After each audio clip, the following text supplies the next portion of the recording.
Sir, আপনাকে আর কষ্ট করে প্রতিদিন আমাকে পড়াতে আসতে হবে না। আম্মুর আপনাকে পছন্দ না। আপনি নাকি অনেক খারাপ, আম্মুর দিকে খুব খারাপ নজরে তাকান। আব্বুও বলেছে মাস শেষ হলে অন্য কেউ আসবে আমাকে পড়াতে। ছাত্রীর মুখ থেকে যখন কথাটা শুনলাম তখন নিজের প্রতি অনেক লজ্জা লাগলো। প্রতি উত্তরে আমি বলতে চাইলাম, আমি নিজেই তোমাকে আর পড়াবো না। তোমার আম্মু আমাকে কুপ্রস্তাব দিয়েছিলেন, সেটাতে রাজি হইনি বলে আমার উপর রাগ দেখাচ্ছেন। কিন্তু মেয়ের কাছে মায়ের এরকম বদনাম করা উচিত হবে না বলে মনে হলো, তাই চুপ করে থাকলাম। পড়ানো শেষে বেতনের টাকাটা হাতে ধরিয়ে ছাত্রীর আম্মু বলল, তোমাকে আর আসতে হবে না, মাস শেষ হতে এখনো 7 দিন বাকি। তবে এখানে পুরো মাসের বেতনটাই দিয়েছি, আমরা কামলাদের কখনো ঠকাই না। আমি চুপ করে টাকাটা নিয়ে বাসা থেকে বের হয়ে আসলাম। এক বড় ভাই বলেছিলেন, গ্রাম আর শহরের টিউশনের মধ্যে অনেক পার্থক্য। সেটা আজ বুঝতে পারলাম। এখন 4টে বাজে। এই সময় তানিয়ার সাথে আজ দেখা করার কথা। আজকেও আমার জন্য অপেক্ষা করেছে মেয়েটা। রিক্সাও পাচ্ছি না। 4:30টার সময় গিয়ে দেখলাম তানিয়া একটা বেঞ্চিতে বসে আছে। আমাকে দেখেই দাঁড়িয়ে গেল। তুমি কি কোনোদিন মানুষ হবে না? তুমি সারা জীবন শুধু মানুষের অবহেলাই পেয়ে গেছো, কখনো মানুষের প্রশংসা কুড়াতে পারোনি। নিজের কাছের মানুষদের কখনো কষ্ট ছাড়া এক টুকরো সুখ তুমি দিতে পারোনি। বাবার কাছে তুমি ব্যর্থ সন্তান, মায়ের কাছে তুমি কখনো ভালো ছেলে হতে পারোনি। নিজের বোনকে কখনো শখ করে হলেও একটা শাড়ি কিনে দিতে পারোনি। ভাইটাকেও কোনোদিন কিছু দিতেই পারোনি। কিসের এত অহংকার তোমার? কথাগুলো যখন তানিয়া আমাকে উদ্দেশ্য করে বলল, তখনও আমি চুপ করে নীরবে দাঁড়িয়ে সব কিছু শুনছিলাম। বলার মতন কোনো কিচ্ছু পাচ্ছিলাম না আমি। এরকম কিছু কথা শোনার জন্য মোটেও প্রস্তুত ছিলাম না। এমনিতেই ছাত্রীর বাসা থেকে আসার পর থেকেই খারাপ লাগছে, তার উপর তানিয়ার এই কথাগুলো যেন বুকের ভিতর দাউ দাউ করে জ্বালতে শুরু করলো। কি হলো, কিছু বলছো না কেন? কি বলবো? আমি তো চেষ্টা করছি একটা চাকরির জন্য, না হলে কি করব আমি? চেষ্টা করছো? বাহ, 2 বছর ধরে একটা মেয়ে হয়ে নিজের বিয়ে আটকে রেখেছি। তুমি একটা ভালো চাকরি জোগাড় করবে সেই আশায় কত বুক ভরা স্বপ্ন নিয়ে অপেক্ষা করছি। একটা চাকরি পেয়েও গেছিলে আমার সাহায্যে, কিন্তু তুমি কি করলে? চাকরিটা তোমার কোনো এক বন্ধুকে দিয়ে দিলে। ওটা তো আমি তোমার জন্য ব্যবস্থা করেছিলাম, তোমাকে নিজের করে পাওয়ার জন্য চাকরিটার ব্যবস্থা করেছিলাম। তুমি কেন অন্য কাউকে দিয়ে দিলে? তোমাকে কতবার বলেছি আমার থেকে চাকরিটা আমার বন্ধুর বেশি দরকার ছিল। বাবার রোজগারে আমাদের পরিবার কোনো মতে চলে যাচ্ছে, কিন্তু রাকিবের পরিবারের রাকিব ছাড়া টাকা ইনকাম করার মতন কেউ নেই। চাকরিটা ওর খুব দরকার ছিল। বাহ, ভালো তো। আর আমাকে বুঝি তোমার দরকার নেই? এ কথা কেন বলছো? আমি তোমাকে কতটুকু ভালোবাসি সেটা তো তুমি জানো। এর জন্য আমি প্রমাণ দিতে পারবো না। চুপ করো তুমি। যদি ভালোই বাসতে তাহলে চাকরি দুটোর একটা হলেও আমার জন্য করতে। থাকো তুমি অন্যের উপকার নিয়ে। আমি মরে গেলেই বা তোমার কি, অন্য কারোর ঘরের বউ হয়ে গেলেই বা তোমার কি? কাঁদো কাঁদো গলায় কথাগুলো বলে চোখ দুটো ভিজিয়ে তানিয়া বাসার দিকে চলে গেল। আমি দাঁড়িয়ে রইলাম। তানিয়া বড়লোক বাপের মেয়ে, তার সাথে আমার 3 বছর ধরে সম্পর্ক হলেও 2 বছর হলো তার জন্য ছেলে দেখা শুরু করেছে তার বাবা। আমাকে ভালো একটা চাকরি জোগাড় করতে বলেছে সে। নিজেও 2টা চাকরির ব্যবস্থা করে দিয়েছিল, কিন্তু আমি করিনি। বড়লোক মানুষ তারা, চাইলেই বেকার অবস্থায় আমার হাতে নিজের মেয়েকে তুলে দিতে পারেন, কিন্তু সেটা করবেন না। ভালো একটা চাকরি করা লাগবে তার মেয়েকে বিয়ে করার জন্য। সেই সূত্র ধরেই আজকে 2 বছরের জমানো সমস্ত রাগ অভিমান ঝেড়ে ফেলে কাঁদতে কাঁদতে চলে গেল তানিয়া। অথচ আমি তার কান্নাটা থামাতে পারলাম না। ভবিষ্যতেও পারবো কিনা সেটাও জানি না। বাসায় ফিরতে ফিরতে রাত 9টা বেজে গিয়েছে। আর 2টো টিউশনি ছিল, সেগুলো করিয়ে তারপর বাসায় এসছি। মা রান্নাঘরেই আছেন, তার মানে এখনো রান্না শেষ হয়নি। হাসিনা পড়তে বসে গিয়েছে অনেক আগেই। আমি ওর সাথে কথা বলি না খুব একটা। ভাই হিসাবে আমি আমার কর্তব্য পালন করতে পারিনি। তবে এবার ঠিক করেছি মাস শেষ হলে ওকে একটা শাড়ি কিনে দেব।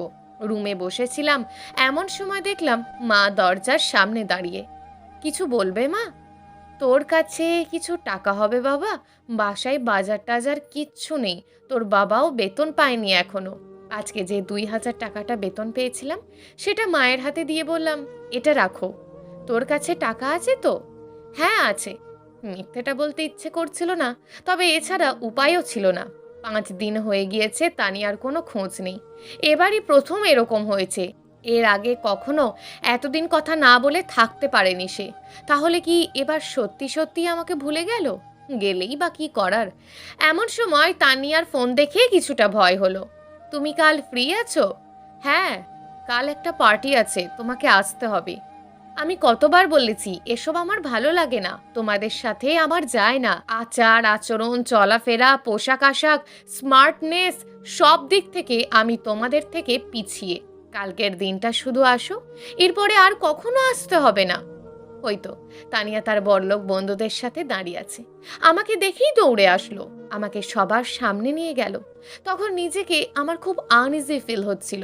তানিয়ার একটা বান্ধবী তানিয়াকে বলল, এটা তোর বয়ফ্রেন্ড না? এর জন্য তুই এত কিছু করেছিস? আমাদের কাউকে পরিচয় করিয়ে দিসনি? মনে হচ্ছে কোনো বস্তি থেকে উঠে এসেছে। সবার দিকে তাকিয়ে দেখ, তোর বয়ফ্রেন্ড কি সব থেকে খারাপ দেখাচ্ছে। কথাগুলো আমি স্পষ্ট শুনতে পেলাম।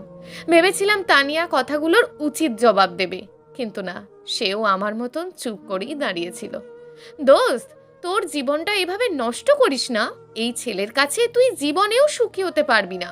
3 বছরে কখনো তোকে কিছু দিতে পেরেছে? বিয়ের পর তোকে কি দেবে তাহলে? তোর যা চলাফেরা, একদিনের খরচ, সেটাও 1 মাসেও তোকে দিতে পারবে না। তোর জন্য কত বড়লোক সুন্দর ছেলেরা লাইন লাগিয়ে দেবে তুই জানিস না। সেই যৌবন, সৌন্দর্য, যোগ্যতা সব কিছুই তোর আছে। তাই বলি কি, এর মতন বস্তির ছেলের সাথে নিজেকে জড়িয়ে নিজের জীবনটা নষ্ট করিস না। কথাগুলো যখন শুনলাম তখন এতটা লজ্জা লাগলো, মনে হলো আমার গা থেকে যদি সব কাপড় চোপড় খুলে নেওয়া হতো তবুও হয়তো এতটা লজ্জা লাগতো না। তানিয়ার অনেক বন্ধু বান্ধবী আমাকে নিয়ে বাজে বাজে কথা বলল, কিন্তু তানিয়া একবারের জন্য প্রতিবাদ করলো না, তাদের থামতেও বলল না। এই কাজটা না করলেও পারতে। যখন কথাটা তানিয়াকে বললাম তখনও সে চুপ ছিল। তার নীরবতা আমাকে বুঝিয়ে দিচ্ছিল সে আর আগের মতন নেই। এই 3 দিনে সে অনেক বদলে গিয়েছে। আমি আর কিছু না বলে মাথাটা নিচু করে সেখান থেকে চলে আসি। তবে একটা জিনিস বুঝতে পারলাম, মানুষের বদলানোর জন্য হাজার হাজার বছরের দরকার হয় না, কয়েকটা মুহূর্তই যথেষ্ট। দু চোখ বেয়ে টপ টপ করে পানি পড়ছে। অতীতের কথাগুলো খুব মনে পড়ছে আজ। এই মেয়েটাই একদিন খুব ভালোবেসে শহরের বিলাসী ফুল দিয়ে বলেছিল, আমিনুল, অনেক ভালোবাসি তোমায়, নিজের থেকেও অনেক বেশি। তুমি কি চিরজীবনের জন্য আমার বাগান বিলাস হবে? হয়তোবা অনেক মানুষ তোমাকে ভালোবাসতে পারবে, কিন্তু আমার মতন করে কেউ তোমাকে ভালোবাসতে পারবে না। আমার মতন করে কেউ তোমাকে চাইতে পারবে না, কারণ আমি তোমার অন্তরে বাস করি, তোমার ভিতরের অস্তিত্বটাকে অনুভব করি। তখন আমি মৃদু হেসে বলেছিলাম, যদি কোনোদিন বাস্তবতার সামনে দাঁড়াতে হয়, সেদিন কোনো সুপ্রতিষ্ঠিত ছেলেকে পেয়ে এই চালচুলোহীন বেকার ছেলেটাকে ভুলে যাবে না তো? অমনি আলতো করে চড় মেরে বলেছিল, এমন কোনোদিনও হবে না। আমি খারাপ সময়গুলোতে সব সময় তোমার পাশে থাকব। মানুষ পরিবর্তনশীল, জীবন কারোর জন্য থেমে থাকে না। তানিয়াও হয়তো আমাকে ছাড়াই চলতে শিখে গেছে, আমাকেও তাকে ছাড়া চলতে হবে।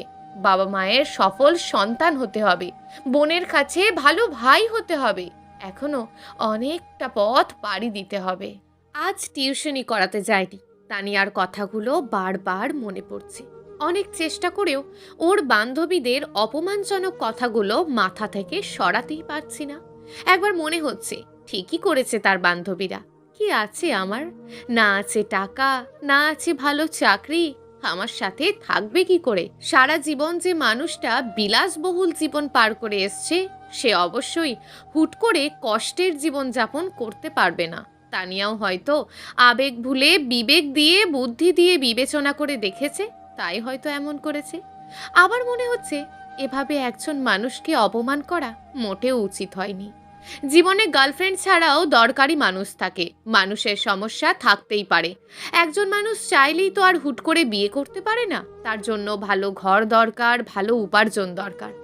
আমার থাকার মতন কোনো ভালো ঘর নেই, খুব বেশি ইনকামও করি না। ছোট্ট একটা রুম যেটাতে নিজেই চাপাচাপি করে থাকি, সেখানে অন্য একজন মানুষকে নিয়ে কিভাবে থাকবো? তানিয়া হয়তো আমার সাথে কষ্ট করে থাকতে পারবে, কিন্তু 2 দিন পর যখন তাকে আমি বিলাসিতা দিতে পারবো না, অভাব অনটনের বেড়াজালে ফেলবো, তখন সেই হয়তো বলবে আমি তার জীবনটা নষ্ট করে দিয়েছি। সেদিনের কথাগুলো আমি সহ্য করতে পারবো না। কি দরকার একটা মানুষকে বিলাসিতার জীবন থেকে কষ্টের জীবনে প্রতিস্থাপন করার? অনার্স যখন পড়তাম তখন কত স্বপ্ন দেখতাম। নতুন যখন প্রেম হলো আমাদের, তখন আমরা আমাদের ভবিষ্যৎ নিয়ে কত কল্পনা করেছিলাম, কত কি ভেবে রেখেছিলাম। অনার্স পাস করে আমি বিসিএস দেব, দিন রাত পড়াশোনা করে ক্যাডার হব, তারপর তানিয়ার আমি সুখে সংসার গড়ব। কিন্তু যখন অনার্স শেষ করে চাকরির জন্য পড়ালেখায় মনোযোগী হব ভাবলাম, ঠিক তখনই নেমে এলো পরিবারের হাল ধরার দায়িত্ব। না পেরেছি পরিবারের হাল ধরতে, না পেরেছি চাকরির জন্য পড়ালেখা করতে। অনার্স শেষ করে 2 বছর পার হওয়ার পরেও নিজের একটা স্থায়ী ঠিকানার ব্যবস্থা করতে পারিনি। সারা দিন টিউশনি শেষ করে রাতে যখন পড়তে বসতাম, তখন দুনিয়ার টেনশন এসে মাথায় চাপতো, পড়াও হতো না। যখন জীবন থেকে 2টা মূল্যবান বছর চলে গেল, তখন বুঝলাম কতটা পিছিয়ে গিয়েছি আমি। অথচ এই 2টা বছর আমার জীবনে প্রতিষ্ঠিত হওয়ার সময় ছিল, কিন্তু আমি পারিনি নিজেকে প্রতিষ্ঠা করতে। বাসায় যেতে যেতে প্রায় রাত 10টা বেজে গেল। এত রাতে বাসার কেউ জেগে থাকে না, সবাই ঘুমিয়ে পড়ে 10টার আগেই। তবে আজ মা জেগে আছেন, হয়তো বিশেষ কোনো কারণ আছে, না হলে মা এত রাতে জেগে থাকার তো কথা নয়। তোর মামা এসেছিল, বিকেল 3টে পর্যন্ত তোর জন্য অপেক্ষা করেছেন, তুই আসলি না দেখে চলে গেছেন। বিশেষ কোনো কারণে এসেছিলেন?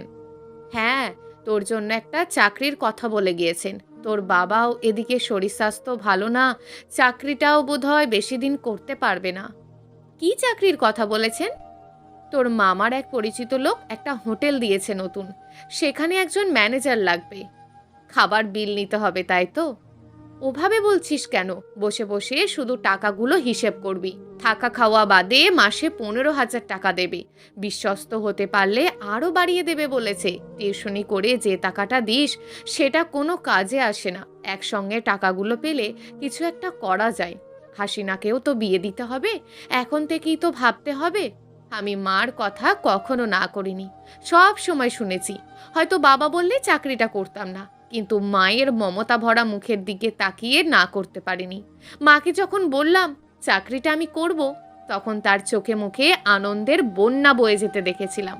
কত মানুষই তো সেরা সেরা বিশ্ববিদ্যালয় থেকে অনার্স পাস করে বাড়িতে বেকার বসে আছে। কত মানুষই তো লেখাপড়া করে দিন মজুরের কাজ করছে শুধুমাত্র একটু বেঁচে থাকার জন্য।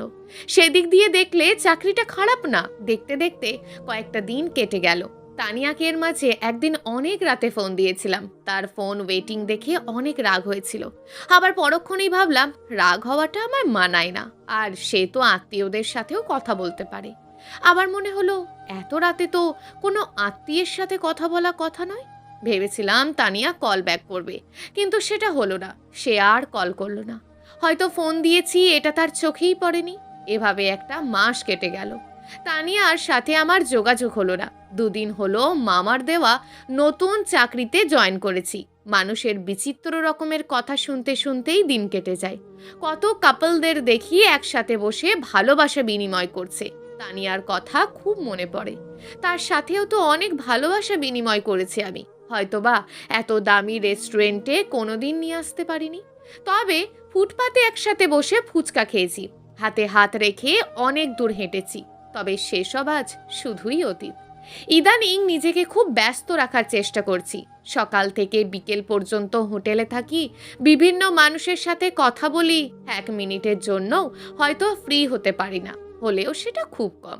সন্ধ্যার সময় বাসায় ফিরেই বাধ্য ছেলের মতন পড়তে বসি শুধু নিজেকে ব্যস্ত রাখার জন্য, কিংবা ভবিষ্যতে যদি সোনার হরিণের দেখা পেয়ে যাই সেই ক্ষীণ আশায়। আর একটা কারণে ব্যস্ত রাখি নিজেকে। ব্যস্ত থাকলে কষ্টগুলো খুব একটা জ্বালাতে পারে না, টেনশনও কম হয়। যে মানুষ যত বেশি ব্যস্ত থাকে তার টেনশন তত কম, দুঃখ তত কম। টেনশন করার সময় হয় না। রাতে ঘুমাবার সময় একটু টেনশন হয়, তবে ঘুমিয়ে গেলে সেটাও থাকে না। বসে বসে কাস্টমারদের চেয়ে চেয়ে দেখছিলাম পরিচিত কেউ আছে নাকি। কতদিন হলো আছি এখানে, অথচ চেনা জানা কেউ কখনো এলো না। পরিচিত কেউ এলে তাকে বসিয়ে তার সাথে জমিয়ে গল্প করব। তারপর যখন টাকা দিতে চাইবে তখন এমন ভাব করব যে টাকাটা দিলে আমি অনেক রাগ করব। এই অচেনা অজানা পরিচিতি শহরে একজন চেনা মানুষ এসেছে, তার কাছ থেকে টাকা নেওয়াটা কোনো মানবতার মাঝে পড়ে না। আমিও নেব না। আমি নিজের চোখে মুখে একটু পানি দিলাম। তানিয়ার মতন কাউকে দেখতে পাচ্ছি না। আমার বিশ্বাস হচ্ছে না ওটা তানিয়া, কিন্তু যখন চোখে পানি ছিটালাম তখন স্পষ্ট দেখতে পেলাম ওটা তানিয়া। তার সাথে একটা ছেলেও এসেছে। খুব কথা বলতে ইচ্ছে করছিল, কিন্তু কি করে তার সামনে যাব ভেবে পেলাম না। ওয়েটারকে জিজ্ঞেস করলাম, ওই কোনার টেবিলে বসে থাকা মানুষগুলো কি অর্ডার করেছেন? তারপর আমি নিজের অর্ডারগুলো নিয়ে তানিয়ার সামনে যাই। তানিয়া আমাকে এভাবে দেখে অনেকটা অবাক হয়ে গিয়েছে, কিন্তু তার সামনে কেউ একজন থাকাতে হয়তো কিছু বলতে পারছে না। খুব যত্ন করে নিজে দাঁড়িয়ে থেকে তাদের খাবার পরিবেশন করছিলাম, শুধু তানিয়ার সাথে একটু কথা বলার জন্য। কিন্তু তানিয়া সেদিন চুপ করেছিল। সুযোগ পেয়ে তানিয়া শুধু একটা কথাই বলেছিল, ওয়েটার হিসাবে তোমাকে বেশ ভালো মানিয়েছে। আমার হবু হাজবেন্ডকে বলতে ইচ্ছে করছে তোমাকে যেন বকশিসটা একটু বাড়িয়ে দেয়। খুব যত্ন করেছো খাওয়ার সময়। সব মানুষকে তো আর সব জায়গায় ভালো মানাবে না। তোমাকে যেমন তোমার হবু হাজবেন্ডের সাথে খুব ভালো মানিয়েছে, আমাকেও হয়তো ওয়েটার হিসাবে ভালো মানিয়েছে। কথাটা শেষ না হতেই তানিয়ার হবু স্বামী ওয়াশরুম থেকে এসে আমার হাতে 100 টাকার একটা নোট দিয়ে বেরিয়ে গেল, সাথে তানিয়াও। তানিয়া আমার দিকে সহানুভূতি ভরা চোখে ঘাড় ঘুরিয়ে তাকিয়ে চলে যাচ্ছে। তার মায়া ভরা চোখ দুটো হয়তো এটাই বোঝাতে চাইছে সে আমাকে প্রতিনিয়ত ভোলার চেষ্টা করে যাচ্ছে, কিন্তু এখনো ভুলতে পারিনি। জীবনটা কি অদ্ভুত। আমরা যখন কোনো জিনিস নিজের করে নিতে চাই, মন প্রাণ সব কিছু দিয়ে দিতে চাই, তখন কোনো না কোনো প্রতিবন্ধকতা এসে সেই জিনিসটাকে আমাদের কাছ থেকে কেড়ে নিতে চাই। আমরা যে মানুষটাকে খুব বিশ্বাস করি, কোনো এক সময় দেখা যায় সেই মানুষটাই জীবনের সাথে বিশ্বাসঘাতকতা করে। তবুও জীবন থেমে থাকে না, চলতে থাকে নিজস্ব গতিতে। আকাশের অবস্থাটা খুব ভালো আজ। হঠাৎ করে যদি বৃষ্টি নামে তাহলে তানিয়া আবার ফিরে আসবে, তাকে আবার আমি দেখতে পাবো। কিন্তু এমনটা হবে না। এত বড় কপাল আমার না, সেটা আমি খুব ভালো করেই জানি। তবুও মাঝে মাঝে আমরা অবাস্তব কিছু কল্পনা করেই যাই, যেগুলো কখনো বাস্তবে রূপ নেবে না। তবে কল্পনা করতে ভালো লাগে। আমিও কল্পনা করছি যেটার কোনো অস্তিত্ব বাস্তবে নেই। তানিয়া চলে যাচ্ছে। যাওয়ার সময় বারবার পিছন দিকে তাকাচ্ছে। সে বারবার পিছন দিকে তাকিয়ে আমাকে কি বোঝাতে চাইছে আমার জানা নেই। হয়তোবা আমাকে দেখে করুণা হচ্ছে, মায়া হচ্ছে। যে ছেলেটাকে নিয়ে অনেক বড় স্বপ্ন দেখেছিল সে, জীবনের শেষ বসন্ত পর্যন্ত একসাথে থাকবে বলে শপথ করেছিল, যার বুকে মাথা রেখে নিজের শেষ নিঃশ্বাসটা ত্যাগ করতে চেয়েছিল, যার ভালোবাসায় নিজের জীবনটাকে রাঙাতে চেয়েছিল, সেই ছেলেটাই আজকে সাদা কালো জীবনে বাধা পড়ে গিয়েছে। এমন একটা ছেলেকে দেখে তার মায়া লাগাটা খুব একটা আহামরি কোনো কিছু না।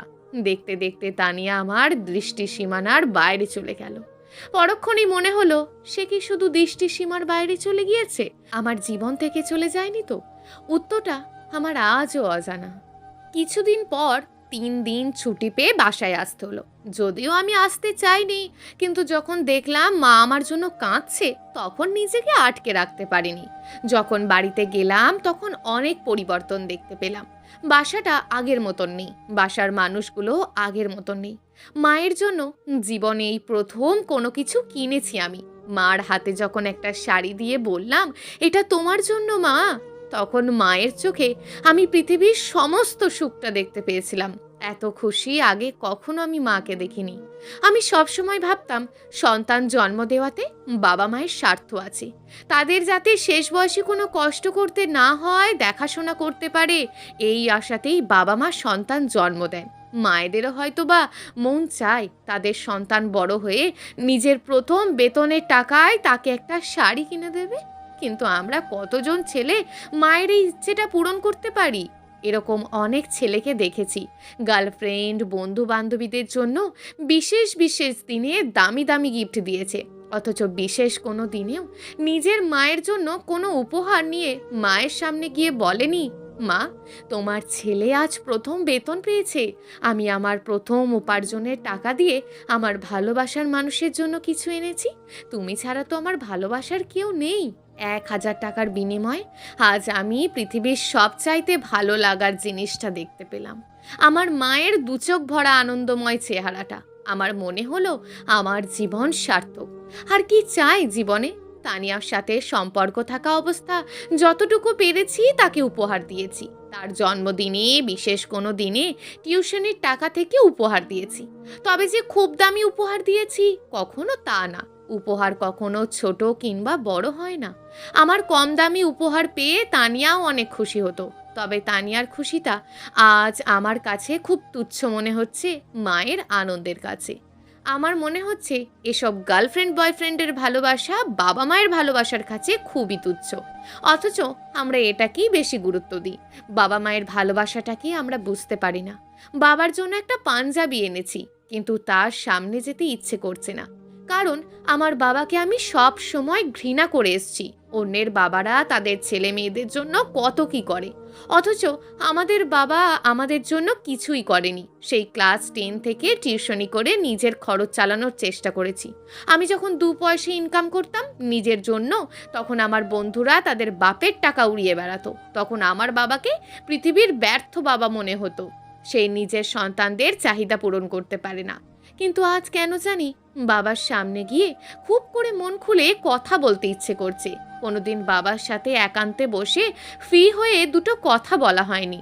আজ আমি সব কিছু ভুলে বাবার পাশে গিয়ে বসলাম। বাবা আমাকে দেখে অনেকটাই অবাক হয়েছেন, কারণ আমি কখনো এভাবে তার সামনে কোনো দিন বসিনি। বাবাকে যখন একটা পাঞ্জাবি হাতে দিয়ে বললাম, এটা আপনার জন্য, আমাদের জন্য অনেক করেছেন, কখনো নিজের শরীর স্বাস্থ্যর কথা চিন্তা করেননি, কখনো নিজের জন্য একটা ভালো শার্ট কিনতে দেখিনি, অথচ সব সময় আপনাকে আমি ঘৃণা করে এসেছি। বাবা হিসাবে ছেলে মেয়েদের জন্য কিছু করতে পারেননি, ব্যর্থ বাবা ভেবেছি। কিন্তু বাবারা কখনো ব্যর্থ হয় না। ব্যর্থ তো হই আমরা সন্তানেরা। বাবাকে কখনো বুঝতেই পারি না। আমাকে ক্ষমা করে দিন। তখন বাবা একটা কথাও বলেনি। কিছু সময় চুপ করেছিলেন। হঠাৎ করে আমাকে শক্ত করে জড়িয়ে ধরে কাঁদতে শুরু করেন। আমাকে জড়িয়ে ধরে অনেকক্ষণ কেঁদেছিলেন। আমিও সেদিন বাবাকে জড়িয়ে ধরে কেঁদেছিলাম। হাসিনার জন্য একটা নীল শাড়ি এনেছি, সাথে ওর জন্য কিছু কসমেটিক্স। আমার জীবনে এই প্রথম নিজের বোনের জন্য কিছু এনেছি। শেষ কবে আমি আমার বোনের মুখ থেকে ভাইয়া ডাকটা শুনেছিলাম আমার মনে নেই। কিন্তু আজ যখন হাসিনা ভাইয়া বলে আমাকে জড়িয়ে ধরলো আর বলল, তুমি পৃথিবীর সব থেকে ভালো ভাইয়া, তখন প্রথমবারের মতন বুঝতে পারলাম ভাইয়া ডাকটা কতটা মধুর, কতটা ভালো লাগার। অথচ আমি কতকাল এই ডাকটা থেকে বঞ্চিত ছিলাম। ছোট্ট ভাইটার জন্য একটা ফুটবল আর কিছু খেলনা এনেছি। ও সব সময় একা একা জীবন পার করেছে। ছোট হলেও কারোর সঙ্গ পায়নি। আমি কখনো ভাবিনি আমার একটা ছোট্ট ভাই আছে। ভাবিনি তাকে কোলে নিয়ে একটু আদর করা দরকার। মা সব সময় ঘরের কাজে ব্যস্ত থাকতেন। বাবা সারাদিন অফিসেই থাকতেন। হাসিনাও তাকে সময় দিত না। সে কারোর সাথে খেলতে পারতো না, অথচ তার ওই সময়টা খেলা করেই পার করে দেওয়ার কথা ছিল। আমার আদরের ছোট্ট ভাইটা দেখলাম একা একাই খেলছে। কোনো খেলনা নেই, কোনো সাথী নেই, তবুও একা একা কত খুশি মনে খেলে যাচ্ছে। আমাকে দেখেই চুপ হয়ে গেল। হয়তো ভেবেছে ধমক দেব। এর আগেও তো অনেকবার অকারণে বকা দিয়েছি তাকে, তাই হয়তো ভাবছে আজও দেব। কিন্তু যখন আমি বকা না দিয়ে তার জন্য অনেকগুলো খেলনা বের করলাম, তখন সে খুশিতে নাচতে শুরু করলো। আমিও আমার অতীত জীবনে চলে গেলাম। আমার ভাইটার সাথে খেলনা দিয়ে খেলা করলাম। আজ তার খেলনাও ছিল, খেলার সাথীও ছিল। সে আজ অনেক খুশি। রাত প্রায় 11টা। বাড়ির সবাই ঘুমিয়ে গেছে। বসে বসে ভাবছি আজকের দিনটির কথা। কত টাকা? সব মিলিয়ে 10,000 টাকা হবে হয়তো।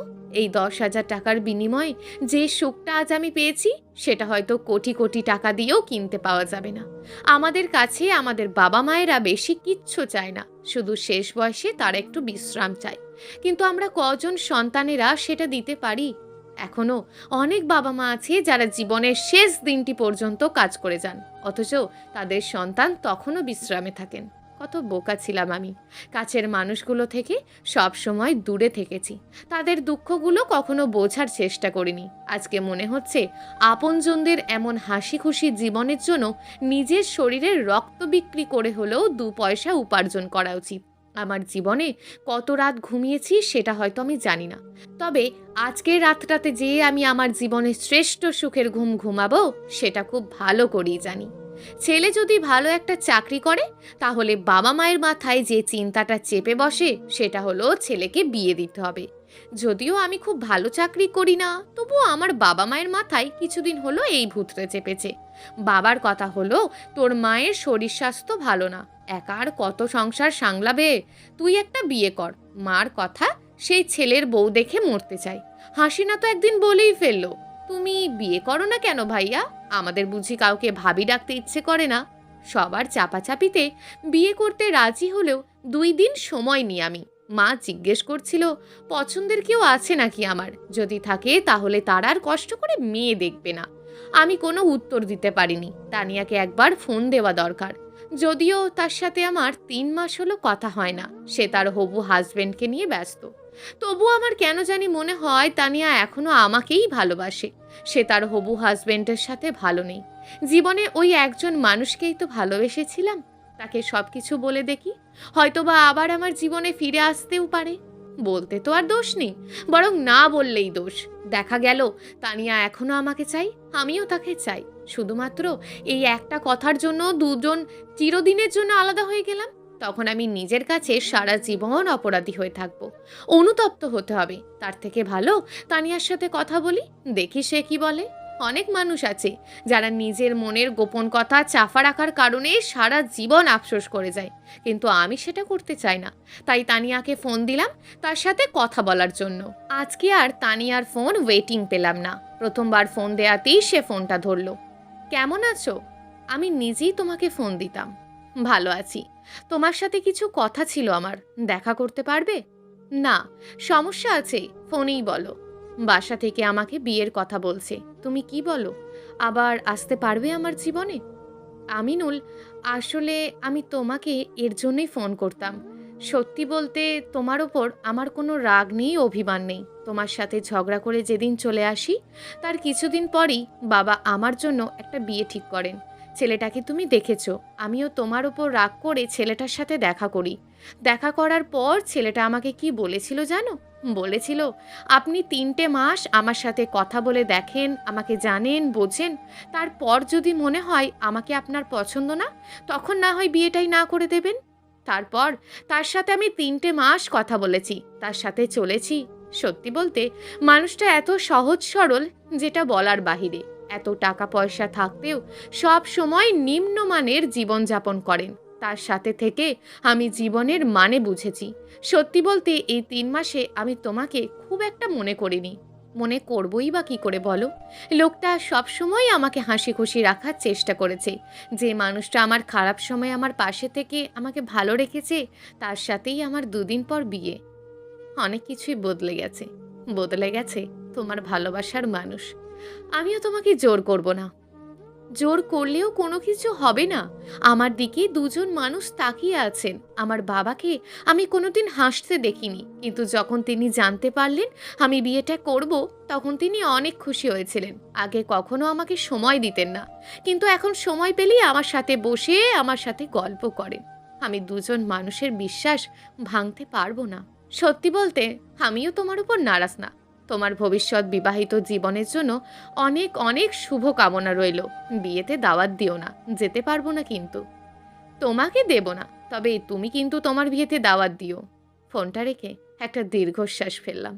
পাখি যখন নিজে থেকে ধরা দিতে চেয়েছে তখন আমি ধরিনি, কিন্তু আজ যখন ধরতে গেলাম তখন পাখি আমার খাঁচা ছেড়ে অন্য খাঁচায় সুখ খুঁজে পেয়েছে। তানিয়ার বিয়ের 2 মাস পর আমিও বিয়ে করে ফেলি। তানিয়াকে বিয়ের দাওয়াত দেওয়ার কথা ছিল, তবে দেওয়া হয়নি। যার সাথে আমার বিয়ে হয় তাকে আমি দেখিনি, তার নাম আমি জানি, অবনী। ছবিতে দেখেছিলাম একবার, মা অনেকবার বলেছে মেয়ের সাথে দেখা করতে, আমি করিনি। ফোনে শুধু একদিন 5 মিনিট কথা হয়েছিল তার সাথে। বাসায় ঢুকে দেখলাম কেউ একজন মাথায় ঘোমটা দিয়ে বিছানায় বসে আছে। আমাকে দেখেই বিছানা থেকে উঠে আমার পায়ে সালাম করলো। আমি কি করব বুঝতে পারছি না, কারণ জীবনে এই প্রথম কেউ আমাকে এত রেসপেক্ট করলো, পায়ে হাত দিয়ে সালাম করলো। তানিয়ার সাথে মেয়েটার অনেক পার্থক্য। তানিয়া হলে সালাম করতো না, এটা শিওর। আমি তেমন কিছু বললাম না, শুধু বললাম অনেক রাত হয়েছে, ঘুমিয়ে পড়ে। মেয়েটাও কিছু না বলে একপাশে শুয়ে পড়ে। যদিও আজকে আমাদের বাসর রাত, তবে তেমন কোনো লক্ষণ আমাদের মাঝে নেই। বাসর রাতে স্বামী স্ত্রী সারা রাত জেগে অনেক গল্প করে, কেউ কেউ ভালোবাসায় মেতে ওঠে, কেউ কেউ একজন আরেকজনকে জড়িয়ে ধরে শুয়ে থাকে।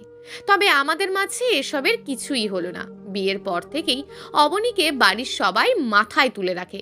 আমার থেকে সবাই অবনীকে বেশি আদর করে। এর অবশ্য একটা কারণও আছে। বিয়ের 2 দিন পরই আমার একটা চাকরি হয় মাল্টি ন্যাশনাল কোম্পানিতে। সবার ধারণা অবনী বউ হয়ে আসার কারণেই এই চাকরিটা আমার হয়েছে। তবে অবনীর সাথে আমার দূরত্বটা এখনো কাটেনি। আমাদের খুব একটা কথা হয় না, রাতে ঘুমানোর আগে শুধু একটু কথা হয়। প্রতিদিন সকালে অফিসে গিয়ে একটা মানুষের ফোন পাই আমি, দুপুরে খেয়েছি কিনা ফোন দিয়ে জানতেই চাইবে। বাসায় ফিরতে রাত হলে কেউ একজন অপেক্ষা করে না খেয়ে বসে থাকে, সেই মানুষটা হচ্ছে আমার বউ অবনী। আমি একসময় বুঝতে পারলাম তানিয়াকে খুব একটা মনে পড়ে না, অবনীকেই সবসময় মনে হয়। একদিন রাতে বসে একটা রোম্যান্টিক উপন্যাস পড়ছিলাম। এতটাই রোম্যান্টিক ছিল যে তখন ইচ্ছে করলো অবনীকে জড়িয়ে ধরি। অবনীর দিকে চেয়ে দেখলাম সে ঘুমিয়ে গেছে। আমি অবনীর ঘুমন্ত চেহারাটা এক রাশ মুগ্ধতা নিয়ে দেখতে লাগলাম। কখনো এত কাছ থেকে কোনো মেয়েকে আমি দেখিনি। অবনী আর আমার মাঝে ইঞ্চি পর্যন্ত দূরত্ব নেই। আমি অবনীর চুলগুলো কপাল থেকে সরিয়ে দেব বলে তার কপালে আলতো করে একটু ছোঁয়া দিতেই তার ঘুম ভেঙে যায়। ঘুম ভেঙে আমাকে এভাবে দেখতে পাবে সে কখনো ভাবেনি। কোনো কিছু না বলেই আমাকে জড়িয়ে ধরে। আমি আর সহ্য করতে পারিনি সেদিন। অবনীর ঠোঁটে ভালোবাসার স্পর্শ এঁকে দিই। আমি অবনীর ভালোবাসাতে নিজেকে হারিয়ে ফেলি। অবনীর সাথে নতুন প্রেমের বন্ধনে নিজেকে আবদ্ধ করে ফেলি। অফিসে বসেছিলাম, এমন সময় তানিয়ার ফোন পেয়ে চমকে যাই। কখনো ভাবিনি তানিয়া আমাকে কোনোদিন ফোন দেবে। ভালো আছো? না। তুমি ভালো আছো? হ্যাঁ। তুমি ভালো নেই কেন? মানুষ এমন কেন? আমি আমার স্বামীর কাছ থেকে চলে এসেছি। বিয়ের পর সে আমাকে অনেক ভালোবাসতো। হঠাৎ করেই সে একদিন বলল, তোমার কি বিয়ের আগে কোনো রিলেশন ছিল? আমি তাকে বিশ্বাস করে আমার অতীতের সব কিছু তাকে বলি। সে আমার অতীত জানার পর থেকে আমার সাথে অদ্ভুত সব ব্যবহার করতে থাকে। এক সময় সইতে না পেরে চলে আসি। জানি না আমার আর যাওয়া হবে কিনা। আমি কিছু বললাম না। সত্যি বলতে আমি স্তব্ধ হয়ে গেছি। শুধু সান্ত্বনা দেওয়ার জন্য বললাম, সব ঠিক হয়ে যাবে, চিন্তা করো না। তানিয়ার সাথে কথা বলার পর একটা কথা খুব করে মনে হলো আমার। আমি ভেবেছিলাম আজকে অবনীর হাত ধরে তানিয়াকে নিয়ে গল্প করব, বলবো আমার একজন প্রাক্তন ছিল। কিন্তু তানিয়ার কথা শোনার পর সেটার আর সাহস হবে বলে মনে হয় না, কারণ আমি অবনীকে হারাতে চাই না। 3 বছর পর আমাদের একটা সুন্দর ফুটফুটে মেয়ে হয়েছে। মেয়েটার নাম রেখেছি তানিয়া। অবনীর এই নামটা প্রথমে পছন্দ না হলেও পরে ঠিকই ভালো লেগেছে, কারণ নামটা আমার পছন্দের। আর আমার পছন্দের কোনো কিছু অবনী অপছন্দ করে থাকতেই পারে না। এই 3 বছরে একটা জিনিস আমি বুঝতে পেরেছি, তানিয়ার থেকে অবনীর ভালোবাসাটা অনেক বেশি মজবুত। অবনী আমার বুকে মাথা রেখে পরম মমতা ভরা ভালোবাসা নিয়ে শুয়ে আছে। তানিয়া আমাদের ভালোবাসার খুনসুটিগুলো দিকে চেয়ে চেয়ে দেখছে। আমি অবনীকে বলি, আমি ঘুমাবো, সরো আমার কাছ থেকে। অবনী সরে না, আরো শক্ত করে আমাকে জড়িয়ে ধরে থাকে। আমাদের ছোট্ট মেয়েটা আমাদের এভাবে দেখে অট্ট হাসিতে ফেটে পড়ে। আমরাও লজ্জা পাই, তবে লজ্জা পেলেও কেউ কাউকে ছাড়ি না। প্রিয় দর্শক, এই গল্পটা আপনাদের কেমন লাগলো তা অবশ্যই একটি কমেন্ট করবেন। আর যদি গল্পটা আপনাদের ভালো লেগে থাকে তাহলে ভিডিওটিতে একটি লাইক করে দেবেন, এবং এই ধরনের ভিন্ন স্বাদের গল্প শোনার জন্য চ্যানেলটিকে অবশ্যই সাবস্ক্রাইব করে আমাদের সঙ্গে যুক্ত থাকুন।